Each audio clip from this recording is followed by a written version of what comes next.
Hey YouTube, it's Andy from Lucky Paper. We're here with another draft video. Hopefully this one goes a little better than our last draft video, which I had to abandon and instead do a deck tech. This time we are drafting Anthony's Irregular Cube. Anthony, known for naming his cubes in ways that you can't possibly distinguish. Irregular and regular sound the same when you say them. This cube is different in a couple of ways. The biggest differentiator is that it has a rare module. So all these cards here labeled in this illegible purple. I happen to know for a fact that Anthony uses a light browser template, so he probably doesn't see how legible this is on a dark browser template. All these cards are not included in every draft. Instead, a subset of them are included. I'm pretty sure it's 36 in a draft of 8. That sounds right to me, something around there. And they are everything from big power outliers to stuff that is actually just not that good, but Anthony wants to maybe sometimes come together. The biggest, most notable things here are the conspiracies. We have WorldNet, Unexpected Potential, Hymn of the Wilds, and Emissary's Ploy.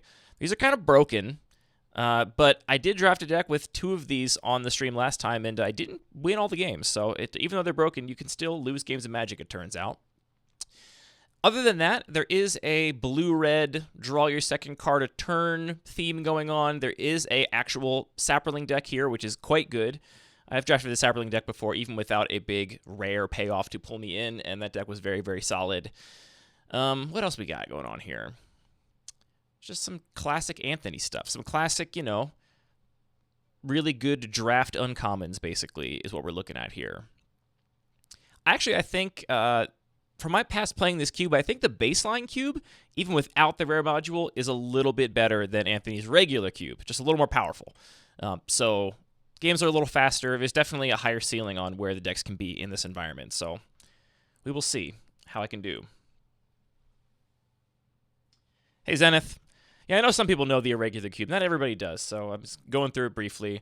We're still waiting on one person to fire our draft here. They got 2 minutes, so what are you going to do? Hey, what's up, Monkinator? It was nice meeting you this weekend. I've already designed one cube with Gear per Aether Grid in it since we played, because of how much I enjoyed playing that card, so. Oh yeah, Zenith. Zenith, I don't think I've mapped you. I don't think I've mapped screen name to face. So maybe you'll have to tell me in DMs who you are so I can actually make that connection. But I'm glad we got to hang out too, even though I. Oh, you're Barash? I had no Okay, I had no clue. You have different screen names on every different place. Always different screen names. Who are we waiting on?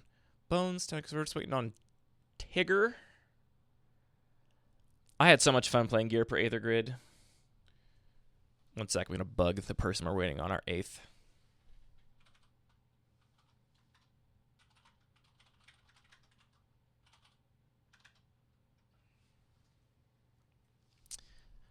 Tigger is... Oh, there we go. Looks like we got it. So, we'll see how this draft goes.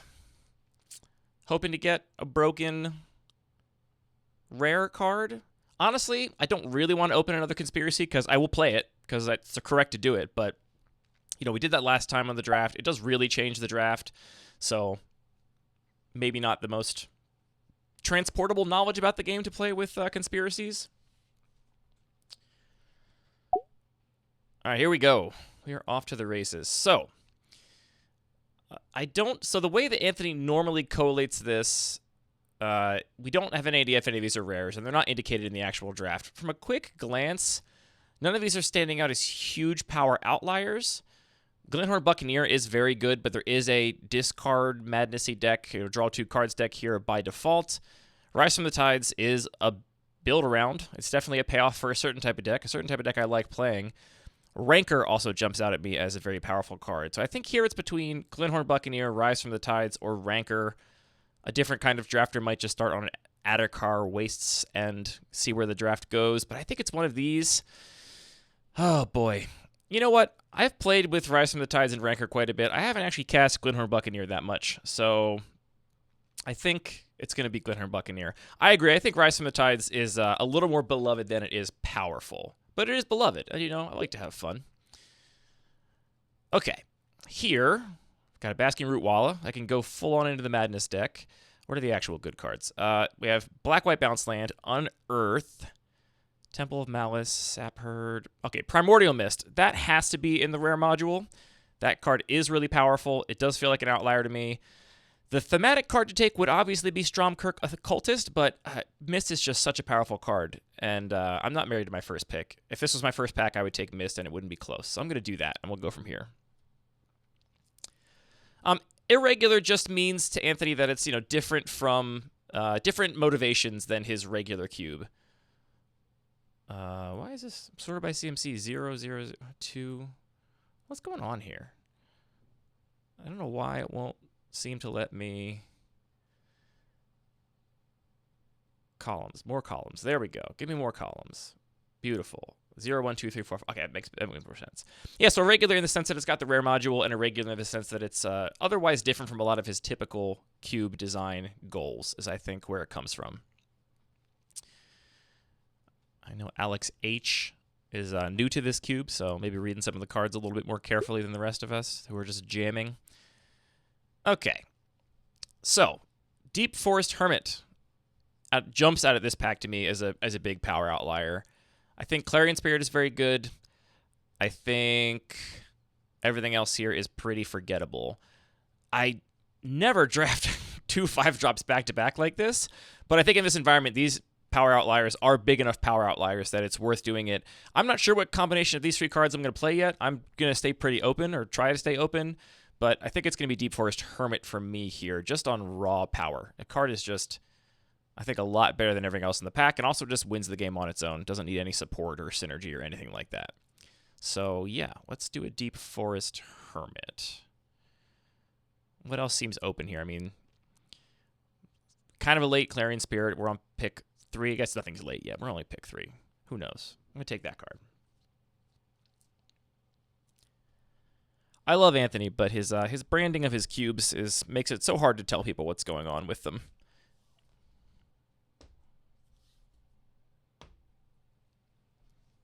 We can go through some of my my Magic Con pickups are waiting in between packs. Cards I'm most excited about by far. I got myself one of these bad boys, which I've wanted for a long time. All right, back to the draft. Hold on. Okay, Mazavith. That's probably a rare module card as well, just because that's the kind of play patterns that Anthony would not want to play with all the time. So whether it's a power outlier or not, I think that's probably from the rare module. Not that that really matters, of course. I'm just thinking out loud here. I don't think anything in this pack is super powerful. Mazavith is really powerful against the right deck, but I happen to know this cube is not really the kind of deck where you are ramping out one giant dummy. Instead, it's the kind of cube where you get pretty big boards and a wider sort of small creature situation going on. So I don't rank it that highly here.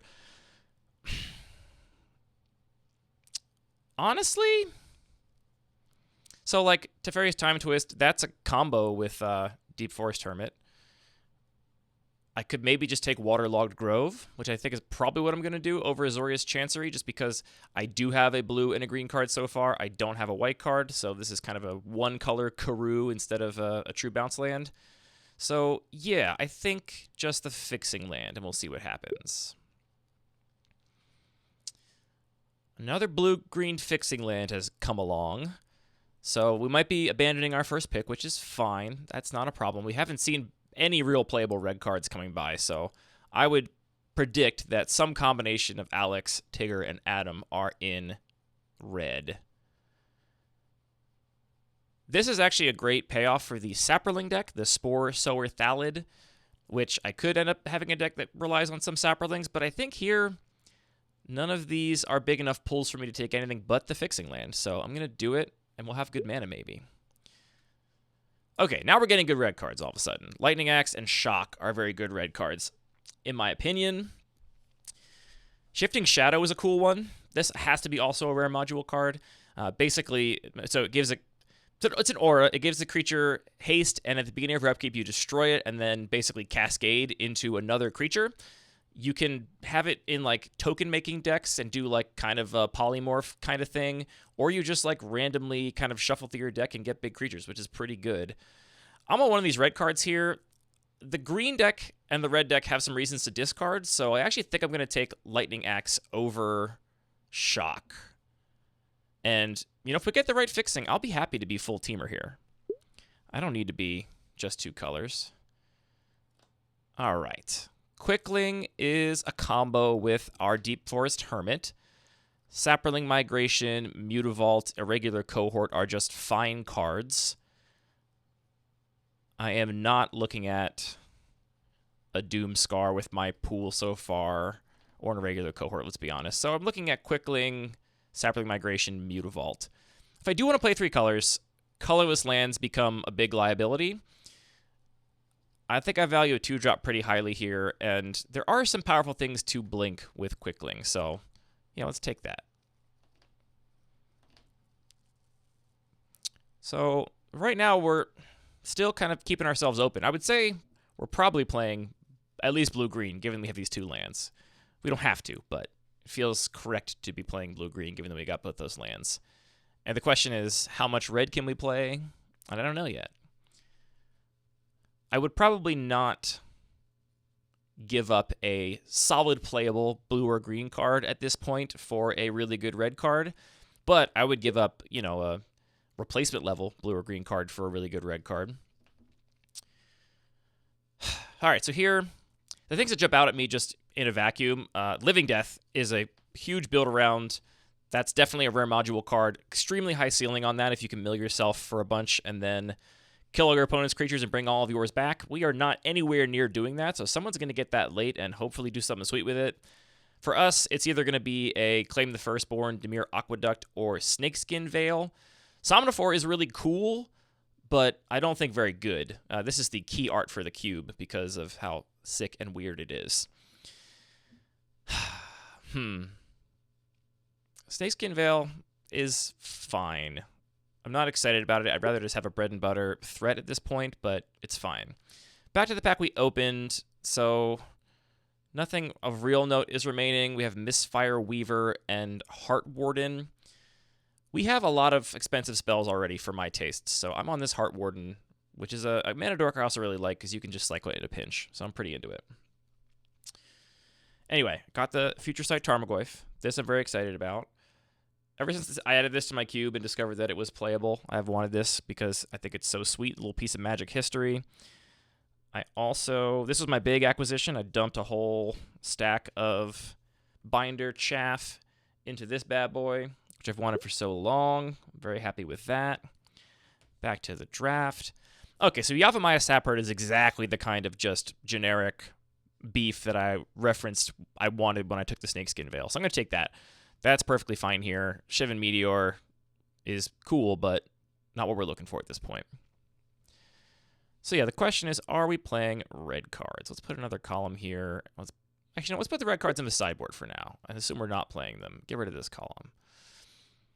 Antuco Shaman is a weird one. It's a very weird one. Not a good one, I don't think, but a weird one. Shrieking Drake is a combo card. I think the ceiling on Shrieking Drake is actually very high with the right deck, so I'm going to take that. I don't expect to be playing it. I'm just going to put it in the sideboard for now.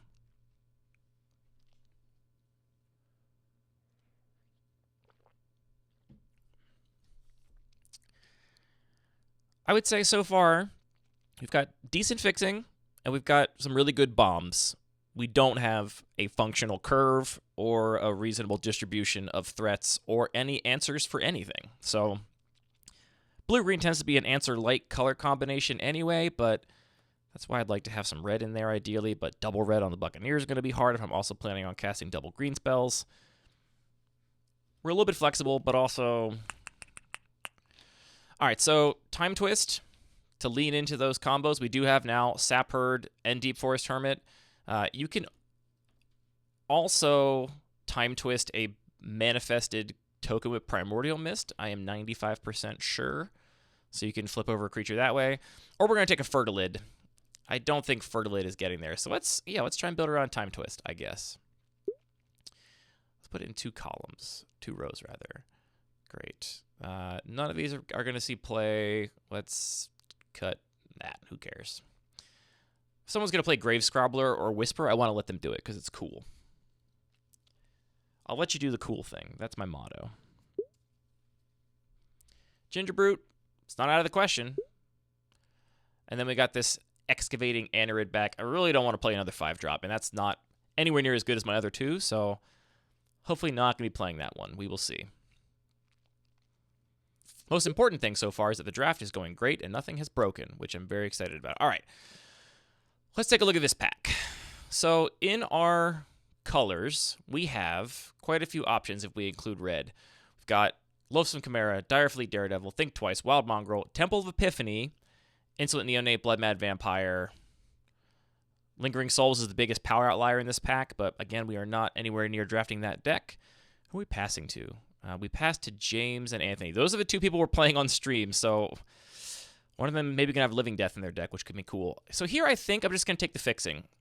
I want to be a little greedy, but if I can get enough fixing to take and actually play these red cards, then I don't think any of these cards is good enough to be worth me taking over playing Lightning Axe, the Glenhorn Buccaneer, and whatever I might get in the future. So I'm going to take the Temple. Speaking of good red cards, we have Burst Lightning. Also have Forgotten Ancient, Spore Crown, Thallid. That's a payoff for the Saproling deck. I do already have Yavimaya Sapherd. I'm going to have incidental Saprolings no matter what in this color combination. Burst Lightning's really good, but I need to take the mana to cast the red cards first, and this is the best fixing land I could get, I think, in this. Is it Boiler Works? Forgotten Ancient is the card I would take if I was not touching red in this pack. Cast, definitely a rare module card, definitely a big power outlier. So maybe I'm supposed to take the Forgotten Ancient, but I'm going to be a little greedy here, and let's see if we can't play 3 colors. All right, here, a lot of blue cards in this pack, and a Feldon, and a Sylvan Might, and a Travel Prep. This is actually really not a good pack, huh? I think... So we have nothing else with Flash. We have no discard outlets. Yeah, this pack's just kind of a whiff, huh? I guess Wharf Infiltrator. I think this card has always underperformed people's expectations, but on the right board, it can do something. All right, here we have Rage Form for the Manifest deck. Broodhatch and Tuco. This is a great example, Kazandu Tuskcaller, of a card that you don't see in many other cubes that can actually shine here. It levels up into a token maker, so you can just start dumping mana into it and then making a bunch of elephant tokens, which is interesting. Demonic Embrace is a really good card. We're passing so many good black cards. I don't think we were supposed to shift into it because it was pretty late in pack 1 that we started seeing the good black cards. Narumeha. I wonder if there's actually a combo with Narumeha in this, where you get to do like a... What's the double blink spell you can combo with Narumeha? And you can do the Broodhatch and Tuco thing, make a bunch of tokens. And they're insects, not saprolings or squirrels. I'm going to take Narumeha. If we're playing red, we're going to have some spells, so Narumeha's getting in. All right, well, here's where we kind of get paid off a little bit for taking fixing, because if I can play this Grim Lavamancer, that'll be great.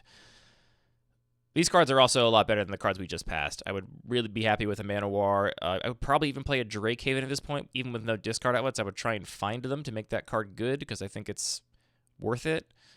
So we're going to take the Grim Lavamancer. I think we do have Manowar with a couple of ways to blink it, with Quickling, Time Twist. Whew, boy. With Quickling and Time Twist, I wonder if we're just supposed to take Manowar and give up on playing a important red 1-drop. Maybe red's our splash color, and we want it for removal spells and high-end stuff, but not cheap cards. Feels bad. I'm going to pass on that, though. All right. Here, Advanced Stitchwing is one of the self-mill cards. I don't like Krosan Tusker, but I think it does exactly what we need to do here. It fixes our mana. It gives us a high-end threat. We're going to do the Tusker. And sure, let's go to 6 layout, 6 columns. You win. 5 and 5 and above is what we'll do. Yeah, I could have shifted into black when I opened Slimefoot in pack 2. I don't actually think Slimefoot... Well, we didn't have really any Saprolings except for the Sapherd in pack 1. Otherwise, I would have probably done that because I do think it is one of the better payoffs for the Saproling deck. But I don't think we were in that deck, so who knows?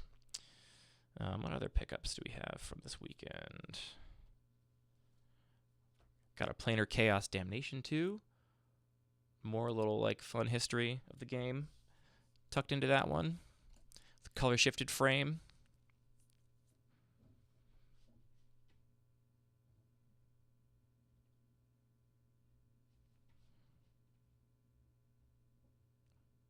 Alex being a very diligent drafter. I appreciate that. He's probably doing a much better job than a lot of us. You know, I mean, the bling, it is what it is. I think the Shrieking Drake might even be playable at this point with Manowar, Yavimaya Sapherd, Deep Forest Hermit, even Narumeha, theoretically. Okay, here, Rescuer Sphinx is another blink card. So we can do that. It's also a blink card that can just beat down on its own quite efficiently. Willbender is a cool morph payoff, but probably more of a sideboard card than anything. And Skirt Commando, it's not what I'm looking to do here, though it is a red card you can play as a morph. Have it deal 2 damage to target creature that player controls. Yeah, I'm going to take this Sphinx, I think. I'm looking for more ways to ramp a little bit now, and there's not a ton of ramp in this cube. Let's see. Yeah, Anthony does not really like a green ramp historically, so we really don't have much. We have the Heart Warden already.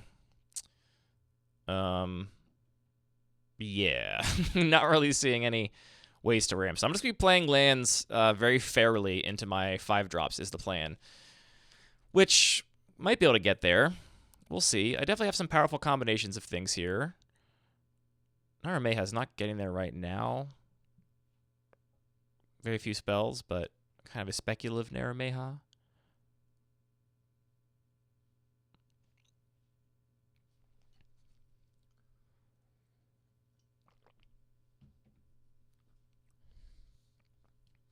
I don't know how I feel about this deck so far.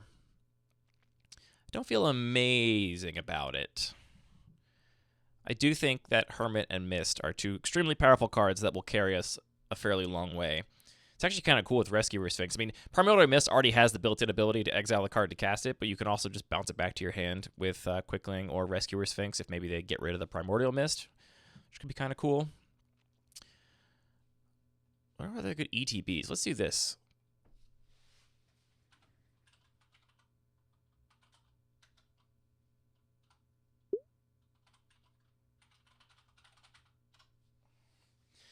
What are we looking at here in terms of ETBs we can get? Ooh, I'd love to pick... Fibblethip would be great. I'd love that. I would love... Vidillion Click, obviously, if we can get something like that. Baron, we'll see. Boy, man, I don't like my curve much. This pack does not have much force. Sage of the Falls or Void Mage Apprentice. Sage is another 5-drop, which I don't want. So I guess we're taking Void Mage Apprentice, which maybe we play. This one, at least compared to Willbender, is a little less narrow. You can just, you know, flip it. And we're going to put that here, where we expect to cast it, which is on 3 mana. Okay, so Slimefoot came all the way around. Case in point, maybe not the most powerful payoff. As did, I think, every red card in that pack, which is maybe a good sign for red actually being open, though none of them are fantastic. I'm not playing any of these cards. I'll take Slimefoot. Sure. Condescend is good, as is Litjara Mirror Lake. I'm not in on this big Suspend Boy or this Firebrand Archer. The question here is... Token Capital creature is bad. I mean, I think Litjara Mirror Lake is actually quite good in this deck. Condescent really only works if we're playing reactively, which we could with Narumeha. Narumeha has Flash. Void Mage Apprentice. Quickling has Flash.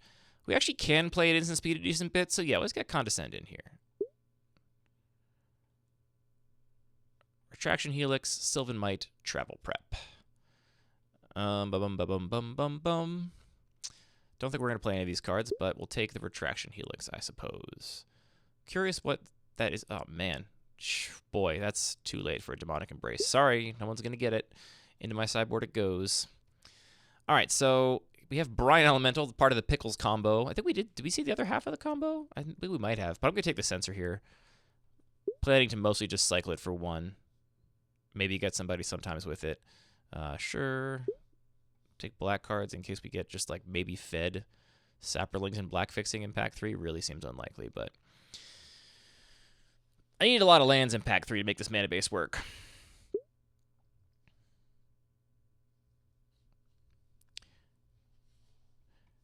I think Sphinx is cool too, Obvious Cloud. I like it. Okay, so, oh boy. Power outlier in this pack is Seasoned Pyromancer, for sure, with Sun Titan kind of close behind. We don't have an opportunity any vegetables here in terms of fixing. I would happily play an Untamed Kavu or a Saddled Rhymestag or a Bubble Snare or a Pestermite. We'll wheel one of those. I'm taking the Seasoned Pyromancer, though. This is the reason we took lands. We will continue to take lands highly because I want to play these cards because they're very, very good. So that's what we're going to do. No lands for us here. Well, no, fixing lands at least. Treetop Ambusher, Sylvan Safekeeper, Into the Royal. Into the Royal goes along with our playing at instant speed strategy thing we've been doing. What I'm concerned about right now is this deck has basically no card advantage except for Primordial Mist, which is really slow. And we're looking at playing kind of like, I don't know. So far it's seeming a little bit like just a Teamer mess deck without a lot of direction. It's got kind of a blink thing going on, but not enough cheap things to blink for any value for that to be reliable. The blinking Seasoned Pyromancer is pretty sick, to be honest. Retraction Helix, Narrow Mayha. Do we get Narrow Mayha in here now? Puts us at 24 plus 4 lands. Plenty of cards in here I would rather not be playing if I don't have to, so we'll see where this leads us.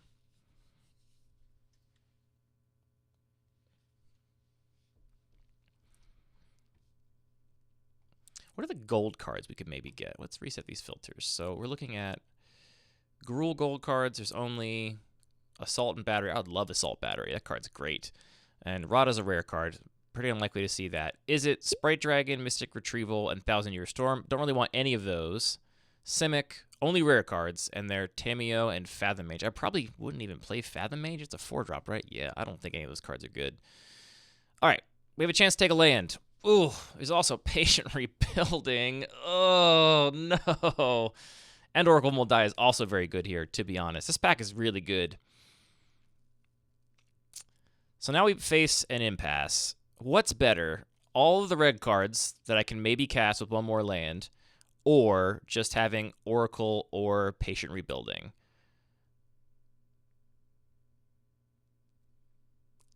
Ugh, yikes. Big yikes. There's a tiny chance the fixing land comes back. And Patient Rebuilding is a huge bomb. But I do have 2 other huge bombs at 5. I'm going to take a huge bomb at 4 that also has the chance to ramp me a little bit. I do think this is a bomb here. There's not as much removal running around as there are on other cubes. And, yeah, it's a card you can play with. So I'm going to do it. Hopefully that, fingers crossed, that land comes back. All right, we're going to take this Lumbering Falls without really thinking about it too hard. None of these other cards are really close. And even though Windcrafter is okay, even though it doesn't fix for red, it helps alleviate our green and blue requirements, which means we can play maybe one more mountain, so we're getting Lumbering Falls in there.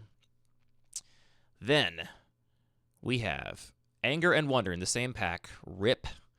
Dreamstalker is another blink card. Fungal Rebirth is just a good value card, as is Mother Bear and Time of Ice. Wilt is a good sideboard card. You can maybe main deck if you want to pay the cycling cost. I have like no discard outlets right now except for Seasoned Pyromancer and Lightning Axe, which I might bring in. Of the options, I think Wonder is better for our deck in terms of power level. It's also easier to play. Time of Ice. Let me read this again. Tap a creature, lock it down, and then you bounce everything that was tapped. Card is really good, but it is 4 mana. Fungal Rebirth. How cool is it to get to 7 mana and copy a Fungal Rebirth with Narrow Mayha? Is that what we want to be doing? Or do I need 2 drops? I just need 2 drops. Get in my deck, Mother Bear. Ooh, we got our Fibblethip. That's what we wanted. We wanted Fibblethip so bad. Look at all these good black cards. Jeez. Skin Render's broken. Deathspore Thallid, I think, is maybe the best payoff for a Saproling deck. It's just so good. Even better than a lot of the rares. So, yeah, Greenseeker's fine, but we're slamming Fibblethip here with our various blink synergies we have going on. Looks like we're not going to get any more lands except for maybe that one we might wheel, maybe. Bayou Groff is a weird one I never really know what to make of. Gargadon, not really what our deck wants. Conclave is honestly okay. How many playables are we at if we get these red cards back in? If we don't have red cards, we're at 25 minus 5 lands. We only have 20 playables right now. We'll probably find a couple more in these last few packs. Yeah, I don't want to play Bayou Gruff. It doesn't bring me joy. Dang. If only one of these lands was what we needed. Logic Knot, Circular Logic, Frenzied Goblin.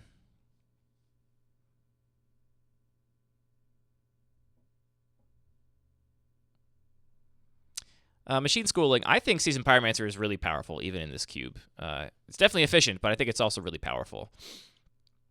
I don't think we're playing any of these cards, but if we were to play any of them, it would maybe be Circular Logic. We could maybe get somebody if we discard it to one of our things. All right, Pestermite came back. Happy with that. Another blink target. We got like kind of a tempo blink thing going on now. Treetop Ambusher for a 2-drop? Sure. We like 2-drops. We did not get the Fixing Land back, but we got Patient Rebuilding back? What is going on? Okay. Sure. Did not expect that, I have to say. Really did not expect that. So we got to decide if we're going to play red cards or not, is the ultimate question. And I don't think we are. After all those picks sacrificed, I don't think we're playing any red cards.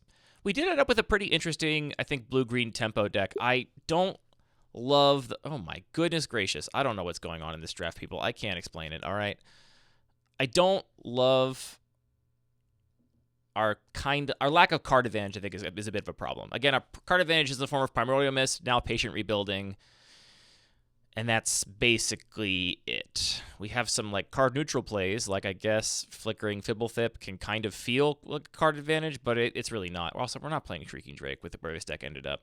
You really don't want that. You really only want Shrieking Drake. This is a disgusting combo card. You play this when you want to trigger enters the battlefield things for 1 blue mana. That's what you play it for. Or spell cast things for 1 blue mana. We don't have anything that pays us off for casting spells or creatures entering the battlefield, so we are not going to play that. It's a pretty bad as a sorcery speed. Return only your own creature to your hand and make a 1/1 flyer. That's not great. Wingcrafter's good. Fibblethip's good. Quickling's fine. There's our last card. Right? Yeah, it's our last card. Quickling's fine. We like just having other 2-drops here. None of these 2-drops are great except for Fibblethip. So there's that. Condescend is at least 2 mana. We're not playing Way Down. Tusker is a 3 mana instant. Then we have Manowar, Sapherd, and Pestermite, and Void Mage Apprentice at 3. 3 decent things to flicker here. Pestermite, Sapherd, and Manowar, pretty good to flicker. I'm happy with that. Rescuer Sphinx, Narumeha. Narumeha's really not doing a lot here, unfortunately. It's a 4 mana 3/3 flash that very rarely will like maybe copy a Snakeskin Veil or something. So the question is, so Machine Schooling in chat asks if Lightning Axe is an okay splash, because you're probably playing Boilerworks either way, and Temple isn't bad itself either. I will play the Boilerworks, I think, as a mono blue bounce land, given that I have such a high curve. So that is true. But even with just 2 red sources, I don't think it's anywhere near enough for me to splash a spell that I might not be able to cast. I like to cast my spells. So we're at 30. 1, 2, 3, 4, 5, 6. So this is 24. 24 non-land spells. Non-land cards. The ones I'm lowest on are like Treetop Ambusher, Teferi's Time Twist, Krosan Tusker, Time of Ice. Those are all kind of replaceable, but I like them more than any of our on-color stuff in our sideboard. I'm trying to think if there's a good reason to play Gingerbrood or not. If I'm the beatdown, it's okay. Yeah, it's true. Krosan Tusker can also be a red source if I play a single mountain. So if I give up a mountain and play Boilerworks, Epiphany, and Tusker, that gives me 4 red sources. I think other people would probably play it at that much, but I can't do it. I'm too scared of sitting there not casting my spells. Yeah, Narumeha is also really not very good here. We have so little to hold up at instant speed, and so little to copy with her. Do we want to play an Excavating Anerid instead? You may sacrifice a land if you do draw a card. Threshold, it's a 5/5 Vigilance. Not a deck that's going to be turning on Threshold either, reliably. No ways to self-mill, very few spells that go to the graveyard. I'm playing to the board. So I think this is the deck. We are going to play the Boiler Works. I don't think I'm going to play the Temple. I don't think it's good enough on its own. We like Lumbering Falls. We like Temple of Mystery. We like Waterlogged Grove. We liked Fairy Conclave. So I have a lot of blue sources. All of those are blue sources, and only 3 are green sources. So let's go ahead and bring those to even first. Don't do auto lands. Get out of here. Don't you dare auto land me. All right, so that brings us to 5 sources of each color, 5 blue, 5 green, and we're at 31 cards. We have 9 slots left. Our deck is definitely heavier blue, so I think with those 9 slots, we'll go 5 and 4, and that'll give us a 10-9 mana base. I like a 10-9 mana base. I think that's pretty okay. So we go 5 and 4. 1, 2, 3, 4, 5. 1, 2, 3, 4. Yeah, I think that works pretty okay. I think it's an okay deck. I don't know. It's not particularly exciting, I got to be honest. I mean, I think getting that patient rebuilding on the wheel was pretty disgusting, and we are definitely going to kill people with it and mill them out. That's going to happen. Deep Forest Hermit's going to end games. That's really good. Our deck is really, really, really built around Deep Forest Hermit with Quickling, Teferi's Time Twist, Into the Royal, Manowar, Rescuer Sphinx. All of these cards allow us to put Deep Forest Hermit back in our hand and then just cast it again and get more and more stuff going on. So that's maybe the best card in our deck, with Mist and Patient Rebuilding just behind. Narrow Meha, Krosan Tusker, and I don't know, like a Treetop Ambusher are like the worst cards in our deck, probably. But they're not terrible. Should I be playing like a Circular Logic over one of those? No, I'm not discarding anything. It's just a 3-mana bad counterspell. Again, I'm not filling up the graveyard. What does Retraction Helix even do? I mean, it's just an unsummon that's weird. You can bounce non-land things, but you have to have an untapped creature that you are able to target.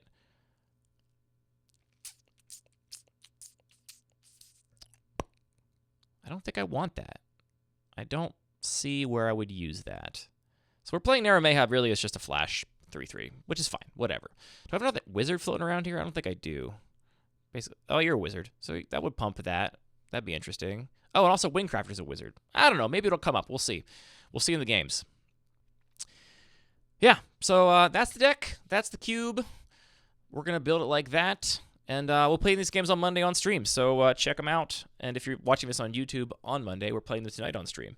Otherwise, the videos will be coming out on YouTube 1 a day next week. Sorry we missed last week. We were taking some time off because of MagicCon Philly being exhausting.